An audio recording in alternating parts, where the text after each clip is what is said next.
Hi all. So now I'm doing some spring planning. There still isn't much to do outside with the bees, but that's going to change quickly and there's plenty to start thinking about. The first order of business, my hives are all ratchet strapped to their stands.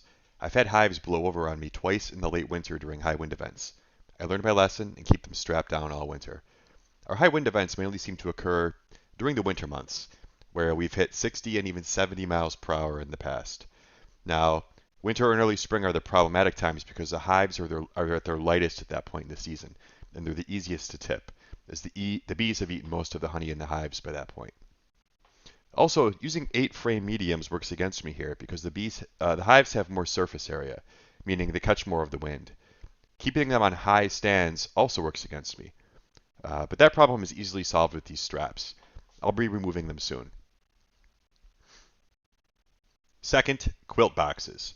In a future video, I'll talk more about the design of my quilt boxes and how they work, but the general idea is to absorb moisture from the hives. When the temperature outside drops rapidly, water condenses out of the air in the hives and forms condensation on the inside surfaces of the hive. That cold moisture can drip back down on the bees, and that's absolutely devastating to a colony when it happens. The quilt box is full of wood shavings, which absorb some of the moisture, keeping the hive drier inside. I'll be removing my quilt boxes soon when I start feeding syrup. In this little clip here, I show how the weather can change very quickly, and the rising and falling temperatures can cause condensation in the hives, which is really bad for the bees. Welcome to March in upstate New York. The weather sure changes fast here. Just yesterday it was sunny and 50 degrees, and everything had melted. And now look at it, it's snowing like crazy. This is why, as a beekeeper, you need to be prepared for anything this time of year. You just never know, and winter's not over till it's over. One day the bees are flying, they're out and about cleaning their hives. The next day, they're clustered up inside, they can't get out. Third, it's time to start planning feeding. I'll be feeding my bees both syrup, a combination of sugar and water, and also a pollen substitute. In this quick clip, I explain why. The bees here, as we head into spring, are going to start to increase their population size. The number of bees in the colony will grow, and it happens quick. In addition, the bees are coming back just off of winter here, and their stores are going to be low. They need both nectar and pollen, or sugar, I should say, and pollen in order to build up, a good-sized, strong colony as we head into the warmer months. Pollen is their main protein source. It's what they feed the young in order to raise the next generation of bees. Without pollen coming in, they can't do that. Nectar and sugar are their main carbohydrate sources. In other words, energy for the older bees to get out, fly, and to collect more of that stuff. Here's the problem with this time of year. If we take a look, this is what my meadow looks like. You don't see a whole lot growing. It's too early.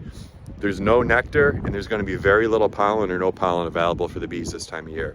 That means, to give them a head start, we will artificially feed them. So we'll give them pollen patties, and we'll give them, sugar water, which is essentially the nectar. And we'll place both of those things right inside the hives. I've tried several different methods for feeding. Glass ball jars on the hive work great, but it's just not efficient if you have more than a few hives. The ideal feeding setup needs to be filled only every couple of days, meaning the feeders should be able to hold a couple of liters of syrup. And ideally, they don't require disturbing the bees or even opening the hive to refill. Last year, I tried these rapid feeders and will be ordering more for the rest of my hives.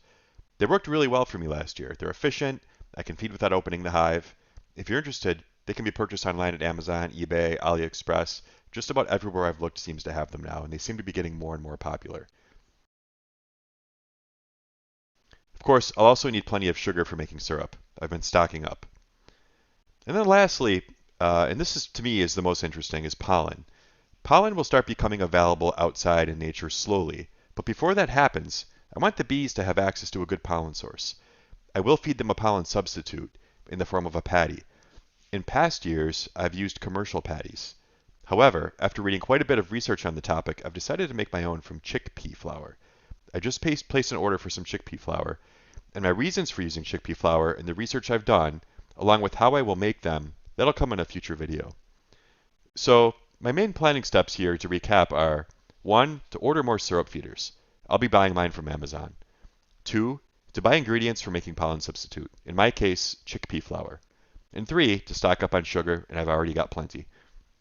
Soon, I'll be able to get outside in the apiary to remove the ratchet straps from the hive and remove the quilt boxes. I'll try to get videos of both of those things when they happen. Thanks for watching, and I'll catch you next time.